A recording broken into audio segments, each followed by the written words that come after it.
Most people know there's a Dodge Holy Grail. Did you know there's also a Ford Holy Grail?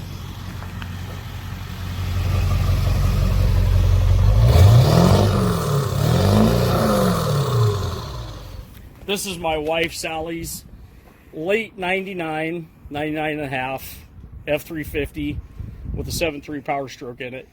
My son Hunter and I built it for her over the last few years. I'm a Dodge guy. You might be able to tell I'm wearing a Mopar hat, but I've always liked the Super Duty body style.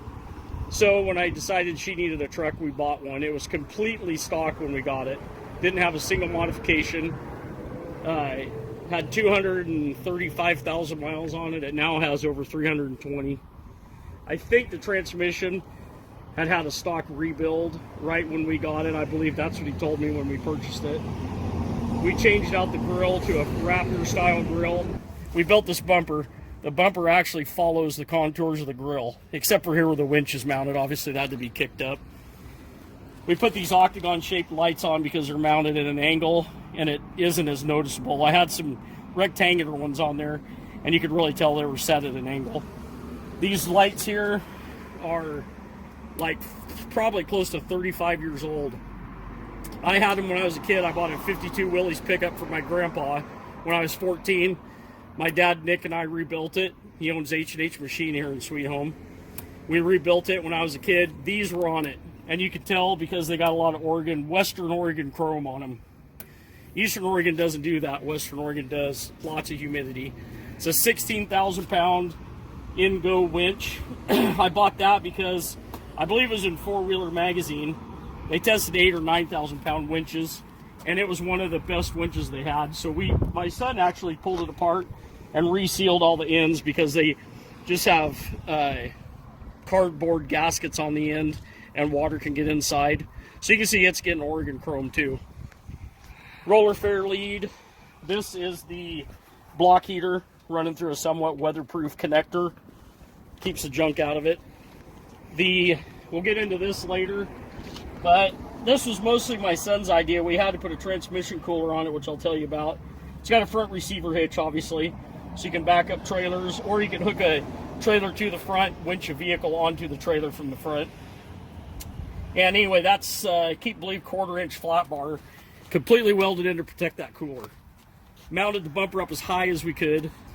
The hood, this stuff is just that peel off rubberized coating stuff. I don't like the looks of it at all, but that light bar on top, when you got that on a white hood, you can't see. So when we used that light bar, the glare off the hood was just horrible. All you could see was just the windshield. You couldn't see anything else. We added, and that'll just peel off. We added the powerstroke badges on the side. Upgraded these. They kind of look like a 6.7 powerstroke would have, but some aftermarket company makes those and they look a lot better. I had to strategically place them to cover the original holes. The other side, when you see that, you'll see it's a little bit different. We put the international badges on the side. We put the Bushwhacker cutout fender flares in it. We'll explain that later too, the reason for that. But it's got like a 2.5 inch lift in the front, and it kind of just levels this truck out. There's so much weight on the front of this thing with that winch, and of course the powerstroke. That thing's 1,000 pounds. It pretty much flattens out the original spring, so it's a 2.5 inch lift. I think it was a Pro Comp, but it's more of a leveling kit than anything. It's got the factory running boards on it. We kept those. I like them, so I kept them. Factory towing mirrors, although I'd like to upgrade those to 2011. They're 38.5, 15.5 Super Swampers. The bead locks are recentered H1 Hummer or Humvee wheels. Put Warren hubs in the front, but it's a 12-bolt Hummer bead lock, double bead lock. It's got a spacer inside that actually goes through and locks the other side too with these nuts. The front end, what makes it a holy grail is it's a 95.5 to 2000 are the holy grails. They're 7.3 power strokes. They have forged connecting rods, which from 94 to 2000 they use forged connecting rods. It's got the bigger turbo, bigger intake plenums. We did a bunch of upgrades to the fueling in the system, but it's got the stock turbo. 4-inch downpipe, 4-inch exhaust. First modification I made to it. The front end, anyway, what I meant to say is out of a Dana, it's a Dana 60 out of 2003. From 99 to 2002, through 2002, if you bought an F350 or 250, it didn't matter. Unless it was a dually, it had a Dana 50 in the front. And this one's a 60 out of 2003. 373 gears, front and rear. That's what it was originally. This one's the same. Switch panel up on the dash that controls all the lights and the air compressor, which I haven't talked about yet, all that stuff. There's an FM, what is it? It's basically a ham radio. It's like a miniature ham radio. There's a CB down below the steering wheel. And there's a speaker on the dash. You can switch between them, so whichever one you have on. We've got glow shift gauges, 4 of them up there. I'm not real happy with them. I don't really regret buying them because they were pretty inexpensive, but they're not, I don't think they're that great. I don't think the pyrometer reads that well. The switch down there, the toggle switch, that controls the lock-up torque converter. You can lock the torque converter up whenever you want. There's a whole bunch of ways you can disable these trucks electronically and mechanically, so I've got a lot of anti-theft stuff that only me and my family knows how to use. The knob to the side, I think it was a TS Performance 6-position chip. If I could spend, if you gave me $200 or $300 to spend, that first I would get a 4-inch exhaust so you don't melt anything down.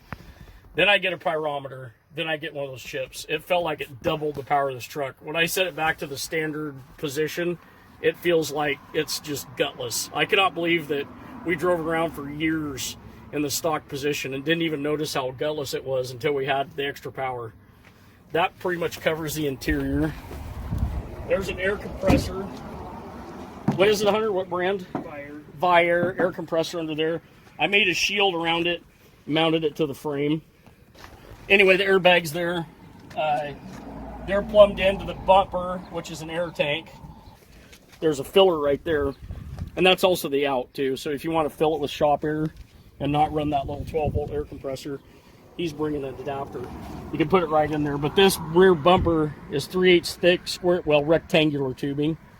This right here, you can you turn the valve off, plug it into there, hook your air line into it from shop air, crank it to the side, fill it up. When it equalizes, obviously that's all the pressure you're going to get. It's full. And my dad told me that would never hold air, and he was kind of right. I had to weld it multiple times, pressure check it, and check it with soapy water multiple times, groove the welds back out, re-weld it with 7018, finally got it completely airtight. Since then, it's been perfect. You can put 150 pounds in it, and it'll hold it forever. Because you can shut off the access to everything, so it just stays in the bumper, doesn't leak out any of the plastic air lines.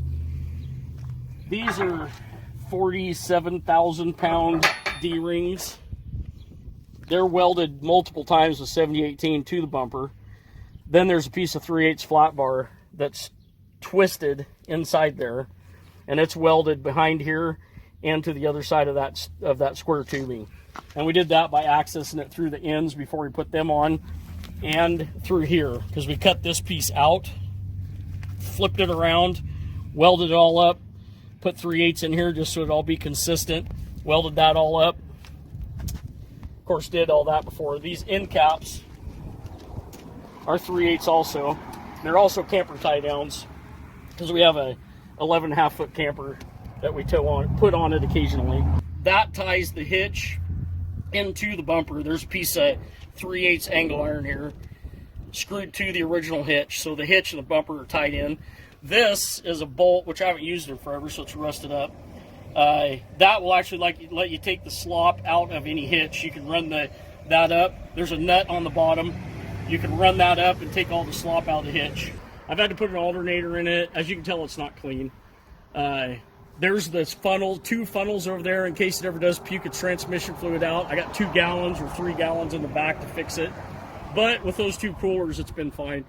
The power steering pump's been a pain in the butt. I changed it once. Never did get it bled. It wasn't bled when I bought it. The new pump didn't bleed right. The hydro boost system on this truck has been a pain. Well, I guess that about covers it. I want to thank Hunter for all the help he does with me on all my projects. And if I ever get this Holy Grail project going, I'll put that on here for you. Thanks, and love the channel. you.